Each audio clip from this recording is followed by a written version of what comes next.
Yes, ladies and gentlemen, Hot 97 and Juan Epstein collaboration. I'm going to use this for both because why would I not? Ma Dukes is here, the mother of the late, great Jay Dilla, and now more important, as important as that, really the person who is pushing forward all things Jay Dilla and keeping his memory alive and making sure that he's celebrated properly as well as that financially.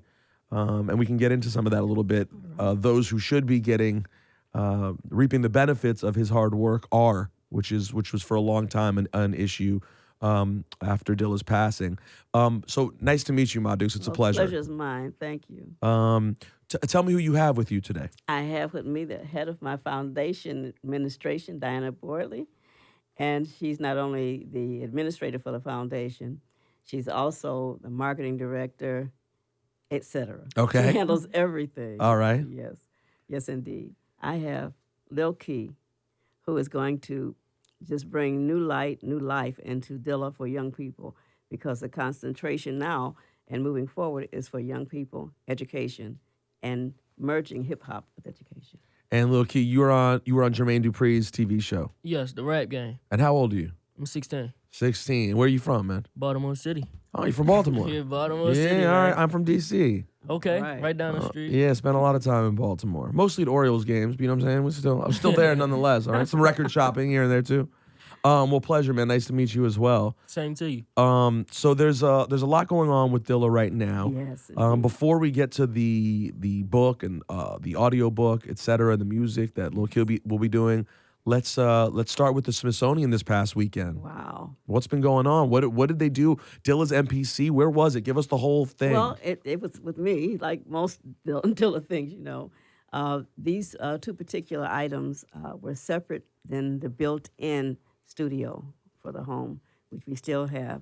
The MPC 1200 was the most focused on material for its early days, and then he went back to it after using the 3000. So this was tied to so many gold and platinum productions that he did for different artists, and they treasured it. They treasured the fact that he used certain machines for different people. And, of course, for some reason, which I'm not aware of, the 1200 won as far as everything that really went gold or platinum. So that meant a lot to the artist. And then the Bob Moog that was made especially for him was his treasure. He didn't get excited about a lot of things, but this was precious to him, and he loved it. And that thing never could catch a piece of dust on it, because he was like, with the dust mask, pristine. Like exactly the way he lived, and that's how he was anyway. But he loved the Moog, and I thought that it shouldn't be broken or tampered with or misused by somebody that wasn't aware of how precious it was. What museum was this at, by the way? It's at the Smithsonian. In which specific museum? It's in the National Museum of African American. Okay. Oh, it's in the African American Museum. Yes, and it's on the inaugural floor too. Oh my gosh! And this was the inaugural weekend of the museum in general. Yes. So both of his displays are on the inaugural floor. One's on one end, and the other's across on the opposite end of the musical crossroads displays. Wow, what an amazing honor that is. It's tremendous, and so many grand things. Like the mothership was up there, and it's like in the middle between Dilla's displays on both sides at the ends of it. And Ninth Wonder has displayed next to the Moog in case some people can't identify. A lot of people are regular people, and they don't understand what type of mechanics go into different instruments that they haven't seen before. Mm-hmm. And so that's why I'm saying, when you see Ninth Wonder's display, you'll know the Moog is right next to that display. Okay, and then the old-fashioned record stores, how they used to have them back in the day, it's really assimilated next door to Dilla's corner where he has his MPC. Oh, they have a feel of like a record store in there? Yes. With actual records there? With actual heavy vinyl pieces that separate the genres of music. Oh, wow. How you would go record shopping back in the day. And maybe in a few places still in Cali. But yeah. Wow, that's very exciting. And also now tell us what the plan is with this book. Well, the book is to bridge the gap, to explain to young people not only who J. Dilla, James DeWitt Yancey, JD was, okay, by his many names, but to introduce him so that they'll be familiar with the music that he put out. He wasn't always recognized for music that he put out that even went gold or platinum. And a lot of artists, just went with it, took it, and went on. And he was not the kind of person that wanted to make a fuss about something for some reason. Of course, I would fuss. And he'd say, don't worry, lady, it's a time for everything. And that was what he believed in. And I'd be very angry for a long time, but he said, don't worry, it's time for everything. So this is his time. And he's being recognized, and people are flying in from everywhere that, have been trying to meet me when they come in for this occasion. And the different chapters of the foundation have been flying in, like Twin Cities yesterday made it in. And a lot of people, their reservations won't come up to the end of October. It's hard to get tickets, and they're even going into December, I understand now, to be able to get a pass to get in there. Wow. It's that tremendous. And when will the book come out? The This book children's will be book. out. When is the exact date? So we wanted to take the opportunity today and announce on your show that Nice. the book is for pre-order today. Wow. Okay. Yeah, So so as of today, As of people can today, pre-order the book. And what's it called? Yes, it's The Life Story of James DeWitt Yancey, and they can go to www.jdillamerch.com. Okay. That's www.jdillamerch.com. Wow, that is so cool. And you read the audiobook as well. Yes, I had a wonderful time in the studio doing that. It was exciting. I've been a child development associate for many, many years, and that was a big part of what I did with children. So that I got to relive, during this book. And even though I actually lived it, it was just wonderful to be able to hear it, coming. It kind of shined a light on my life because, you don't think about what you do every day. Yeah, of You know, course. exactly. But You're just living. doing this, and I imagine reading to little children because their parents don't have time to sit, but the illustrations are magnificent, and they'll get to enjoy the pictures as if they're reading it while I'm telling the story. How did you realize at some point, obviously when people lose someone, particularly someone young, there's a lot of confusion. There's a lot to figure out, particularly, someone who has so much going on. Yes. So in my family, the passing we had was my wife's brother. It was tragic. He was very, very young. But in one sense, I guess one thing that was different about that tragedy was that he was so young that he didn't have anything, right? He was 18 years old. So it was this heartbreaking tragedy. But there was not a lot of business to tend to afterwards. And in fact, that's one of the things that's so sad is there's no real life is cut off so quickly. Yes. In the case of Dilla, he was a grown man who had this amazing legacy, a lot of business that was out there. I'm sure some that was complete, some that was incomplete. Exactly. So there's money. Did you realize, or when did you realize, or did you guys get to discuss in advance just how much you would have to deal with and become this Ma Dukes person? Boxer. Yeah, exactly. That would have to do that. When did you realize that you would know have to what? do all this? Dilla talked to me about that in his last month. He finally, his attorney flew out to, at that time was Micheline Levine, flew out to California because he hadn't finished any paperwork. And we had been spending the last 2 years in Cedars-Sinai almost, I'd say better than 3/4 of those 2 years. We were actually lived in Cedars-Sinai. So she flew out. She said, it doesn't look, he keeps getting these scares like he may not make it to the next morning. This happened at least a dozen times. And miraculously, something would happen and he'd turn around.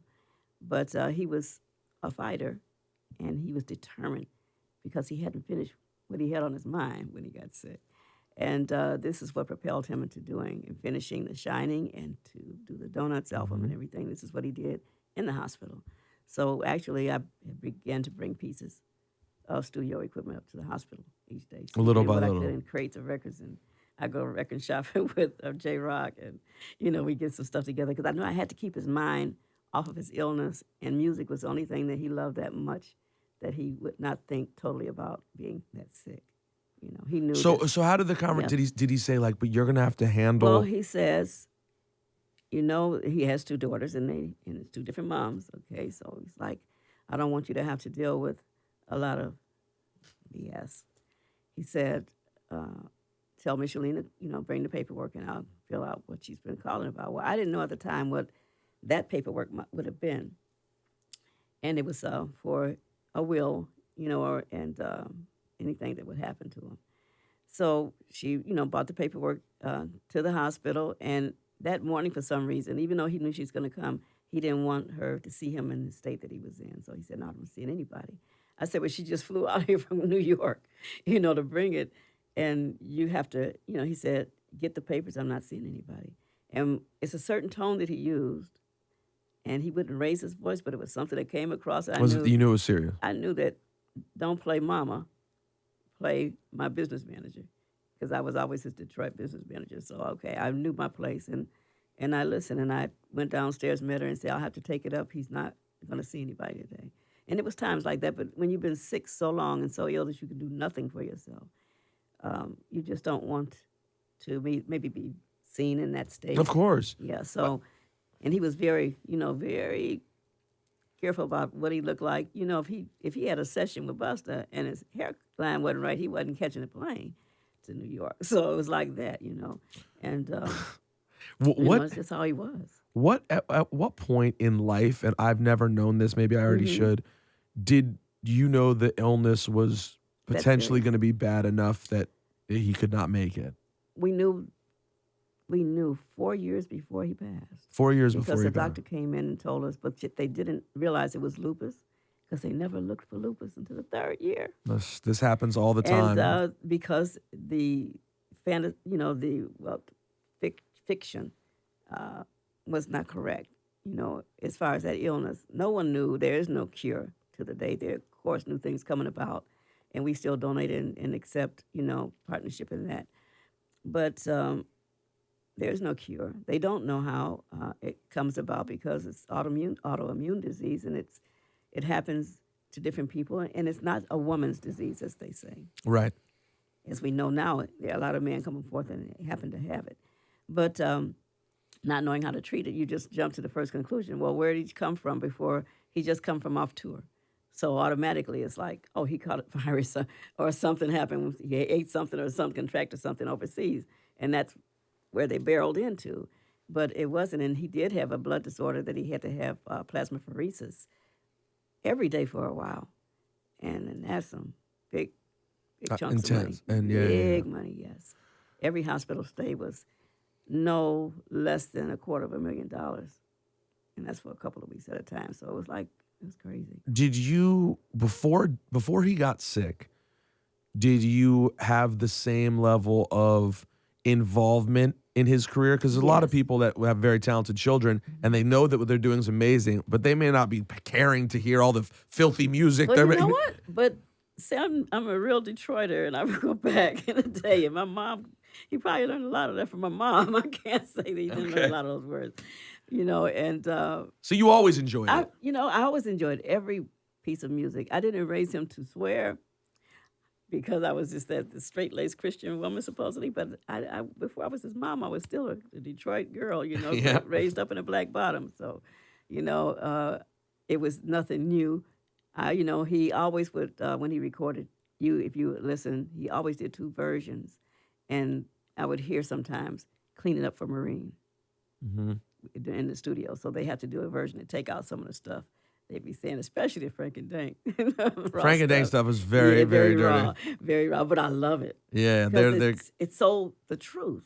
Everything that they say, they lived, and I've been there, and they basically were raised up with me as well as their own parents. So yeah, who have you? Is there anyone, obviously when business things happen, relationships change. Yes. And, people have seasons. Yes. And who have you maintained relationship a relationship with? Even maybe if the business part isn't there anymore, but is there still, still a relationship? Okay, well, I should say the strongest relationships would be those that are still a part of my life, vigorously a part of my life and the family. And that would be, I haven't talked to Busta in a year, but Busta's always been 100. Questlove, forever. Slum Village, they're my sons. They were raised up partially at my house, too. And his management that he had, Barack Entertainment, they're they are family to me, very much so, and have looked after me when nobody else was there. But people like that, they've been there. Common, I can always reach out to. I can reach out to Q-Tip, phone call. But these are people that are so busy and ingrained in their own lives. Of course. But people like I said, like Questlove and Did you keep? Is there any relationship with anyone from Stone's Throw anymore? Like Peanut Butter or Egon or any of those people that all go away? no. No relationship at all. Oh, J Rock, J-Rock. that's my son. J-Rock's around. And Even he's when we don't talk, we don't have to talk for a year, and I'll see him. It was like I was with him yesterday. what about House Shoes? Never, not in my life anymore. Not in my memory bank. Wow. Truly, So yeah, I mean these relationships. that was the only. That was the worst and only sour relationship. I'm a person that I don't like the word. I don't hate anybody, but sometimes I feel like I should put a barrier on certain things. And when it comes to disrespectful and disgraceful things that I would never say to my worst enemy, if I had one, I don't know who they are. Of course, we all have enemies. Right. But I would never say or do anything. And even in response to some of the things he said, I've had to go on Facebook and tell my fans.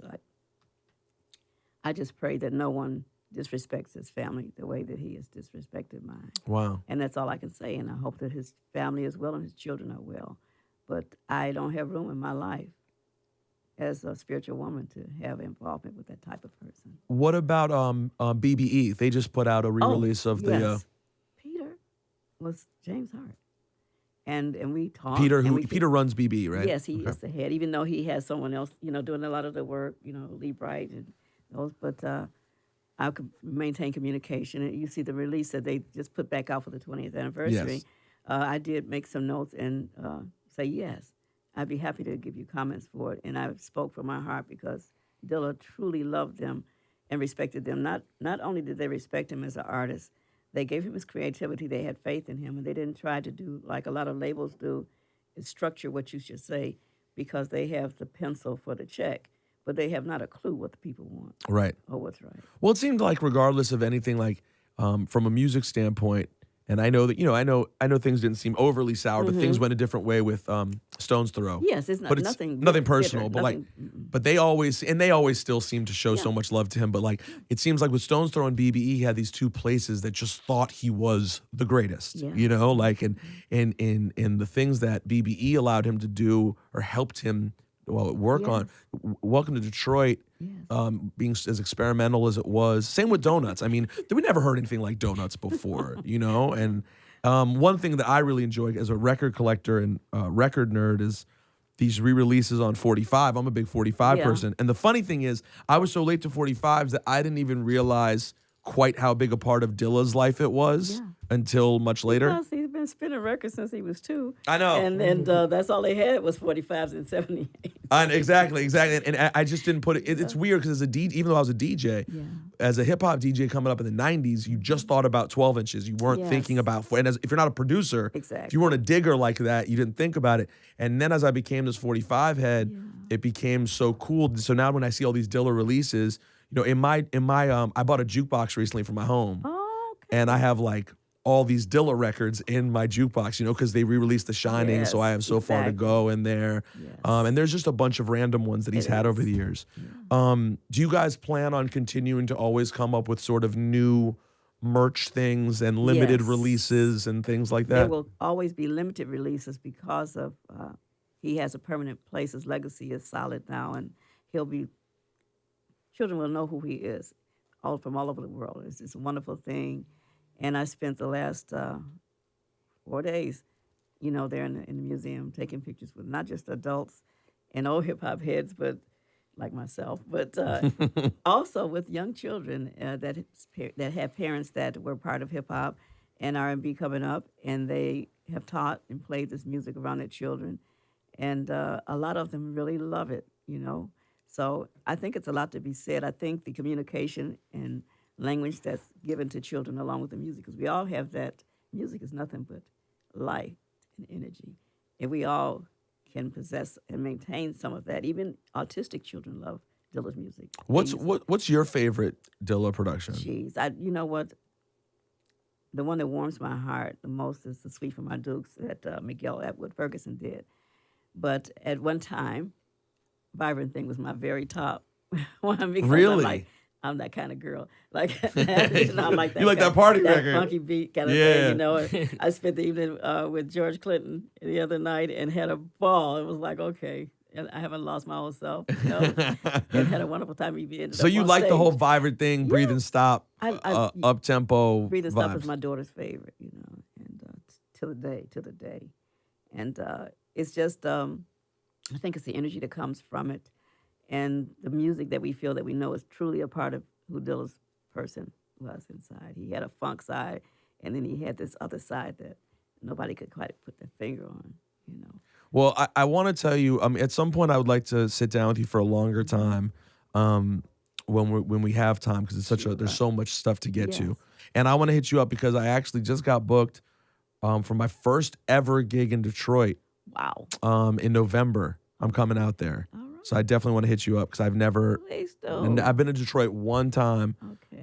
to interview Eminem. I was there for Okay, literally a couple yeah, hours and yeah. left, and it's a really big. I don't know. I don't know if anyone else on commercial radio in the world plays as much Dilla as I do, and have been for like the last 10 and 8, 9 So years. you're the radio host like Robert Glasper is as a musician. Exactly. He Yeah, does no- exactly. I he go does no very show without a hard. Dilla session. Yeah, there's always I'm always playing, and one thing I wanted to tell you, not that credit matters, but I do want to tell you, Yeah. I am amongst, and there are others, many Yes. others like me, but amongst the people who. I was a Dilla fan before his name was Dilla. There was no such Exactly. thing as Dilla in my No, mind. Dilla was JD or It John was just Doe JD, and or we saw DJ Silk. right. We saw JD was producing something, and we'd all Yes, get geeked, right? exactly. And so because we always have on this podcast, we do a lot of in-depth discussions Mm-hmm. about music. My co-host Cypher Sounds is not here today. Cypher totally respects Dilla, but was not a Dilla head. Yeah. Like he was just. At the time Dilla started popping, Syph had already kind of gotten a little more commercial and was working with Flex and just Oh, yeah. didn't like. They did one Dilla record.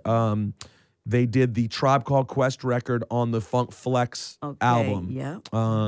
That shit or something like that. Mm-hmm. And that was, besides that, he didn't have a ton of experience with it.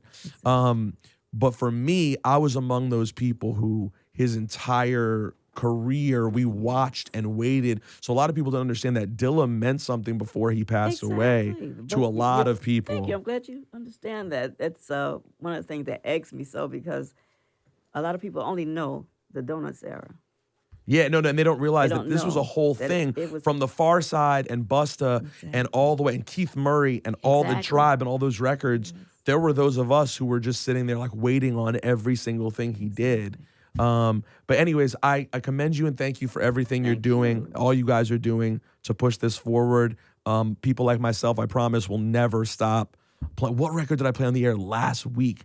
I played like, I play Won't Do a lot, but I played something I put on my Instagram. I played something way lower, way further down. Oh, I played The Message. Okay. J-Lib on the radio here. Yes. Because that's all 45 too, and I love that Everything record. on that. Oh, it's so good. Anyways, loves your family, Miss Yancey, and thank you for coming by. Thank you so very All much. right, jdillamerch.com. J Dilla Merch. Thank And you, there's- guys. That's the only official site. And that is the only place to get the Yes, official. yes. All right, the official. The You see that? official. The official.